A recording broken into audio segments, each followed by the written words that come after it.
Welcome to John's Tarot.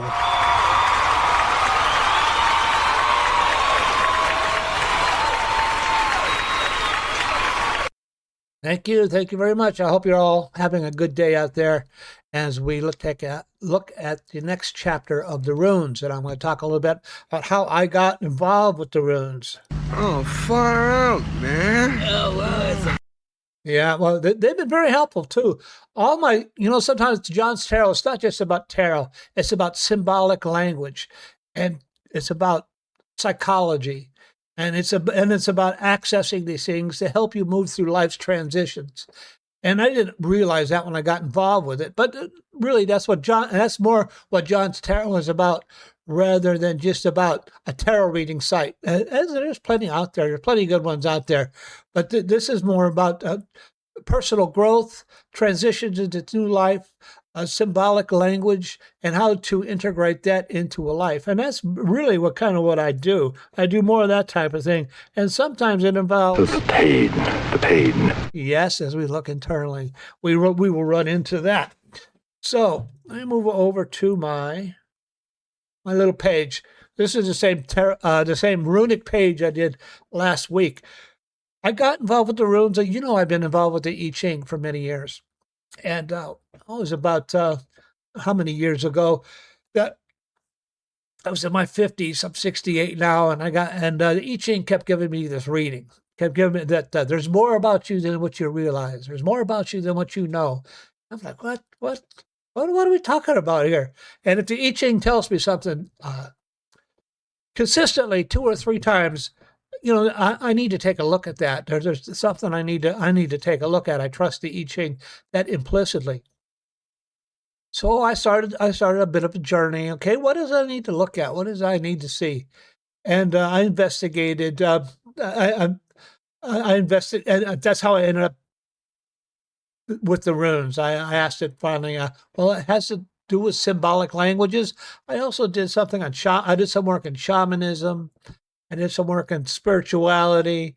I asked the I Ching, well, is it the runes? I don't know how I came up on that topic. And I got the indication, yeah, look at the runes. So I started studying the runes. And I bought my first set of runes on Amazon. And, I just started studying them. And I made up little flashcards, as I always do when I learn a new symbolic language. And they gave me some really good insight on what was going on with my life at the time, and what was happening in terms of what's going on with my life at the time, movements that were happening, how I should look at a particular topic, what was happening beneath the surface that I couldn't see, and giving me some guidance. And I found it really helpful. And I was okay. And I worked with the runes like that for about 5 years. I made up my own set of runes. The suffering that I had to go through, the sacrifice, had to do with time, energy. I think I did a little donation for Odin to I forget to a wildlife organization that takes care of wildlife, and that was my little sacrifice I made to Odin. And the runes started revealing to me their secrets, and it was a fascinating journey. I was doing ambulance at the time, my early ambulance day. And then one day I was, and they give you a lot, you throw the runes just like you saw in my last podcast. You get a lot of interesting information about where you're at, what's going on, energies that are happening beneath the surface, and how to align yourself within that flow of energy. I thought, I started messing around with tarot. I had never wanted to do tarot. I said, oh, there's so much there. I ain't got time for that. Memorize all that and do all that. And that just doesn't seem worthwhile. But somehow I got into tarot. I forget specifically how I got into it. And I started learning tarot. And I had a pretty good grasp. I had a relatively good grasp on tarot. And I said, well, and I see many tarot readers, what they do is if they need clarification on a topic or a certain card, they'll draw additional cards. And that's a good way to do it. But I said, why don't I throw some runes on that as well? And that's what I did. And oh my God, OMG, my eyes opened up like that. You know, I was like, so, that much information that I'm getting from not only a card, but a rune, and how integrating two different symbolic languages into one reading really supplied me in-depth information. And really, I said, okay, this is what I need to do. So now, from now on, what I do is when I do readings for myself, unless I'm doing a Celtic cross, I'll usually, Celtic cross, I'll lay out all the cards. If I have a question about a particular card, I'll draw a rune and I'll throw a rune on that card. If I just do a basic 3-card reading, like what I'm going to do today, I'll throw 3 cards, and then I'll throw the runes. And you see me do this 100 times on John's Tarot in the past. Lately, I have just been doing tarot on John's Tarot because I don't want to make it too complex, too in depth, that the audience won't be able to follow me. But today, I'm going to go ahead and integrate both. So let me move over to my tarot page. So my question for my ability to read tarot is a gift, an expression of divine love, and I'm here to share it with you in that same spirit. My runes right there. So the question I'm going to ask, how is the marriage of tarot and runes, how does that help us advance in personal understanding? That's a good one. Any marriage between tarot and runes, how do they complement each other and help us grow? And I'm just going to do 3 cards. And this is going to be a short episode for today. I have a longer episode to work on. I'm putting it together, and that's where and I've been working on the Medicaid stuff, and I take up a lot of my time. And let's just do this. This is what I have time for. 3 cards. How does the integration of tarot and runes help us discover our deeper self? One more shuffle. How does the integration of tarot and runes complement one another, and help us discover deeper meaning? Oh, I like that. How does the marriage of tarot and runes complement one another and help us find deeper meaning?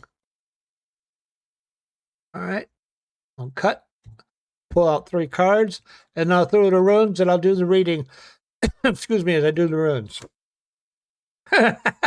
First card is the Magician. Just do one at a time. But the Magician is the card is telling you have everything you need in order to be successful. When we put the 2 of these together, we are the Magician. We are drawing on several symbolic languages, and you have everything you need in order to move forward. I always like the Magician. As he stands there on the table. He's got a cup, he's got a sword, he's got a wand, he's got a pentacle. The cup is a gathering of knowledge, the sword is truth, and the wand has to do with balance. And the pentacle, if somebody will pay you for, remember, everything you do has value. And if you are paid for it, just make sure you are paid an appropriate value for what you're providing. So that the Magician, let's throw a rune on that. Odin, free up yourself, guide this reading. In the integration of tarot and runes, the Magician. And this rune is called Langus. Langus is a rune of currents and waves, and the tide comes in, the tide goes out. Even in new endeavors, the Magician, even when you have everything you need to move forward, you have to remember that life happens in waves. It has its own current. It has its own, like a tide. The wave comes in, the wave goes out. You have energy that goes in, energy that comes out. So even when using these multi-level symbolic systems, remember that your life is subject to the currents of the universe.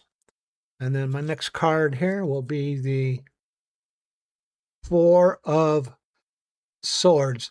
And what that indicates to me is 4 swords is as you're resting and you're gathering information but you're also reaching back into the wisdom of your forefathers.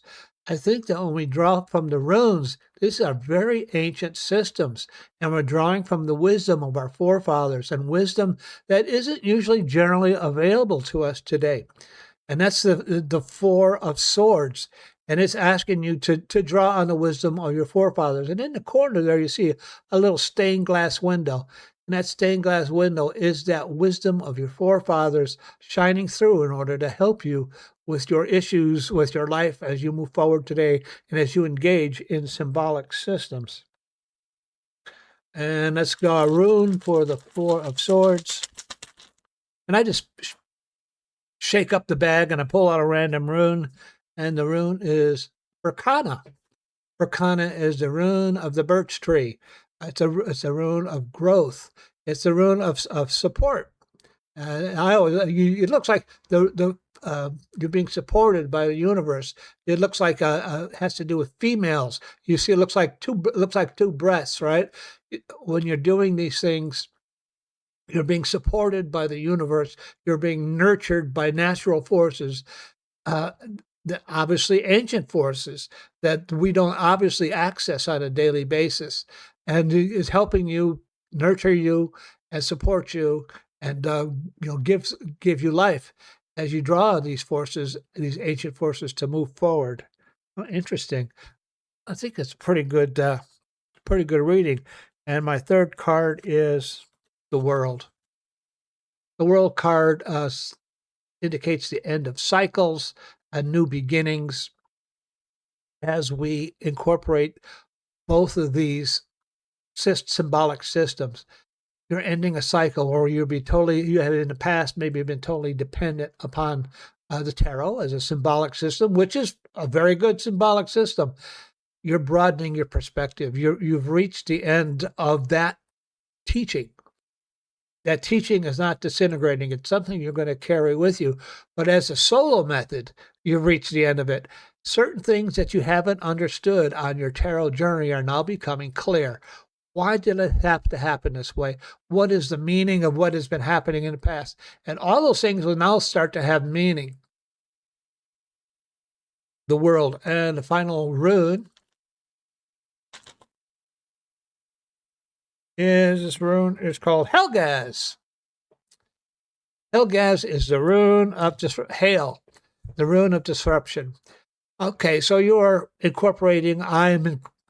What happens when you incorporate two different symbolic systems like this? There's a disruption in your normal system, in the normal way you look at life, in the normal way you interpret things, and but this disruption only lasts a short while, like a hailstorm. It rains and it's disruptive, but it comes to an end quickly. And it seems to fit right in really with the World card, because that's the end of a cycle, the beginning of a new cycle, and that is the disruption. And Helgaz also has to do with washing things clean and purifying, just like a rainstorm would do. Washes the air so clean and it smells so wonderful. That is the rune of Helgaz. So how does incorporating these two systems work? I'll review it real quickly. The Magician, you're going to have all the tools you need, all the accoutrements to help you navigate life. You're moving into a more powerful position, but you have to remember, Lanagu's, things come in waves, and you can't be on top all the time. And when you're not on top and the wave goes out, you just take a rest. The runes and the tarot themselves, these are ancient systems of knowledge, of wisdom that you're incorporating into your life, and that the rune Berkana, and they will help support you. And nature and the forces of nature will help support you in your discovery of these different systems. And then the final card is the World. This is the end of being dependent on just one, because you're going to start using two symbolic systems. Maybe you will, maybe you won't. This is just a question I pose to these systems, and that everything is going to now be clear why you needed to make this journey. Why did you have to do all these things? and you're going to the end of one journey, the beginning of another, and it's going to be a time of minor disruption as you end one journey, begin another one. But it's also a time of washing things clean, just like a rainstorm. And and the rainstorm will last for a little while, and then it'll stop, and you'll have all this clean ground on which to start on in the future. So, for today, we're going to go ahead and wrap this up. Goodbye, Professor Marvel, and thanks a lot! Well, it was my pleasure. I hope you enjoyed it. I have one more issue in this, and I'll start working on that, and I'll post that up in a couple of days. I hope you enjoyed the new website, the way I have it done. It's more integrated. It's smoother. It supplies a lot of information better. Take a look. Let me know what you think. Get back to me if I need to make any changes. I'm interested to hear any suggestions. So be careful, be cool, be kind. Remember, find courage, have faith, and I'll see you all next time. Okay, bye-bye.